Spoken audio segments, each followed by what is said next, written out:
What's up everybody, Peyton here, and welcome to another Storytime video. Now this one is definitely a little bit more interesting than the last one. It may even be a banger. Who knows, you guys are going to be the judge of that. But this one is going to be about the time me and my homie got laced. I don't know if we got laced with PCP or if it was Spice.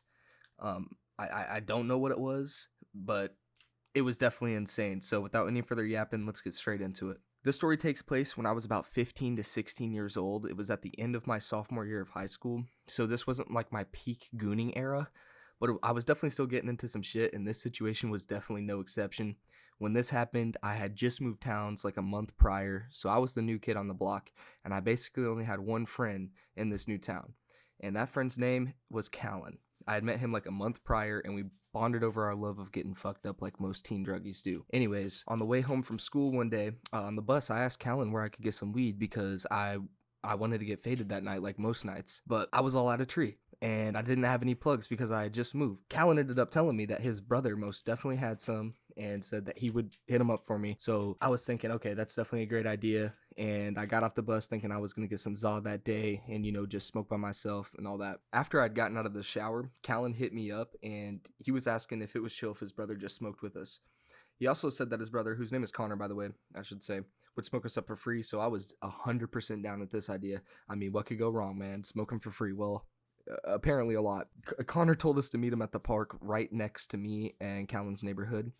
And we did just that. And let me tell you, when I saw how Connor looked, I immediately got uneasy about the whole situation. He had hella tattoos all over him, which isn't necessarily a red flag, but if you saw these tats, you would know exactly what I'm talking about. He also had a very hood accent, and this dude was white as hell, and he was from the suburbs. I lived next to this guy's little bro. Like, our neighborhood was nice. He did not need to be acting like a gangster or anything. But I didn't let any of these red flags deter me for smoking for free, of course. We ended up looking for a place to smoke and settled on a little clearing slash trail in the woods. People used it to get from one side of the park to the other. But anyways, when we posted up, Connor pulled out 2 perfectly rolled swishers.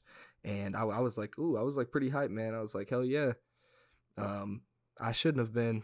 When we lit these 2 blunts up that he brought, Connor only took like 3 hits, and then he handed the other blunt over to Callan. So we had both blunts and told him that we could each have our own.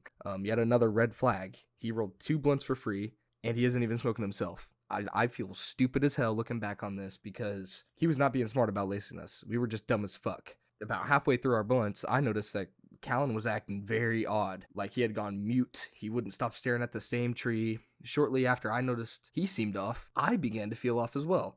And Connor at this point was just watching us with his phone out, looking like he was getting ready to record or something if he had to. When I began to feel weird, I started to hate the presence of this dude, bro.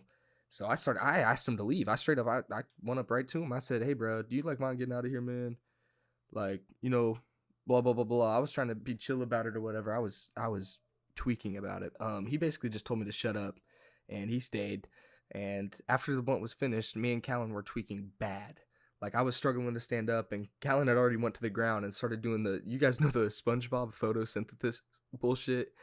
Like when he laid on the ground or whatever and started going photosynthesis. Yeah, this is exactly what this man Callan was doing. When I saw that, I suggested we move our shenanigans into the woods because I did not want to be seen by anybody. And when we got into the tree line, Callan just collapsed right to the ground and burrowed himself into the leaves. He was not having a good time at all. This man was covering himself with leaves. I guess it was making him feel safe or some shit. I have no idea. But he was out. Luckily, I was able to stand and everything, but the sky was changing colors, and I kept hearing almost like a banshee screaming every few minutes. It was a very loud scream, and it was very off-putting. And after what seemed like forever in the woods, Connor finally looked up from his phone and said that he was going to get out of there. And that was a massive relief because I hated him being around. He was part of the reason I was so uncomfortable. And so after he left, I just sat next to Callan. Ooh, that was loud.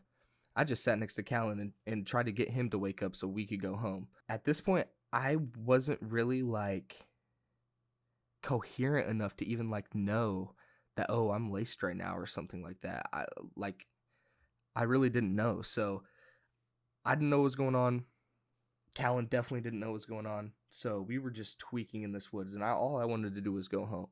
And he was asleep. I shouldn't say he was asleep, but he was not like, he was being unresponsive, like completely unresponsive. So Eventually, I do end up getting them up after what seemed like forever, and then I got the feeling that we were being watched.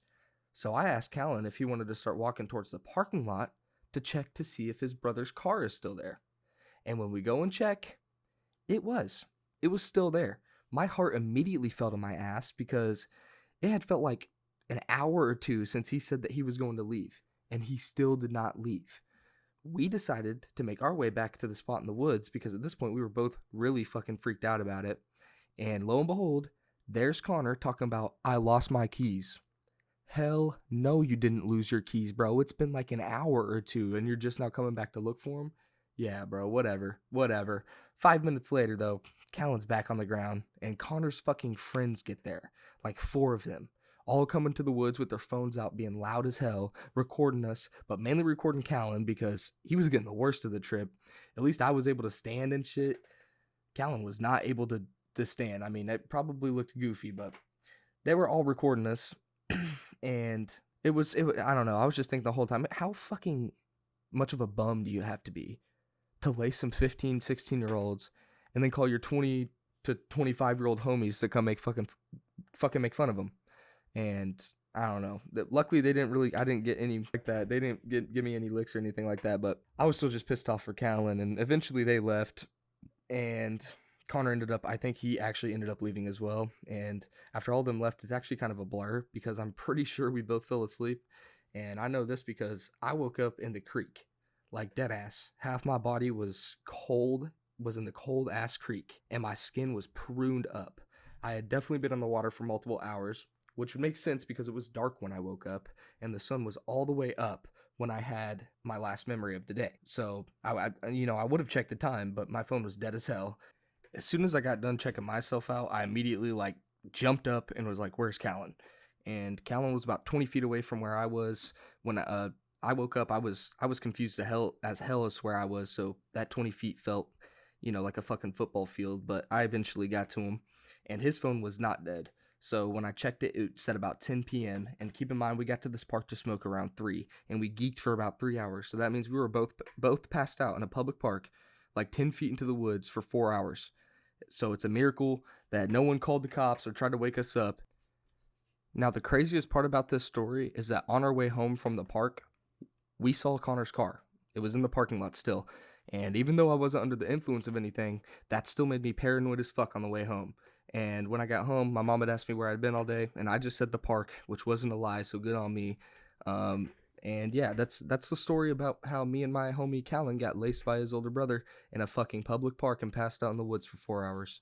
Anyways, thank y'all for watching the whole story. If you enjoyed, make sure to leave a like, and yeah, later.